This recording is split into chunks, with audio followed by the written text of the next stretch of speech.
The Tunguska event, nature's mysterious blast. On June 30th, 1908, an unprecedented natural event occurred in the Tunguska region of Siberia. In the early morning hours, a colossal explosion shook the area, obliterating forests over thousands of square kilometers, uprooting trees, and igniting massive fires across a vast expanse. This event, known as the Tunguska event, remains a mystery that continues to puzzle scientists. The exact cause of the event has yet to be definitively determined. One theory suggests that it was the explosion of a celestial body, such as a meteor, in the Earth's atmosphere. The explosion was estimated to be equivalent to about 10 megatons of energy, far surpassing the power of a nuclear bomb.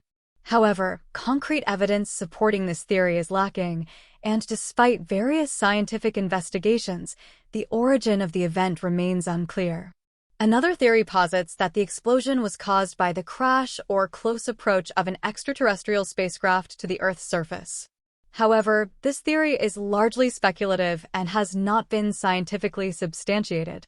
The Tunguska event stands as a reminder of just how powerful and enigmatic nature can be. Even today, this mysterious blast and its aftermath continue to intrigue and captivate scientists and researchers.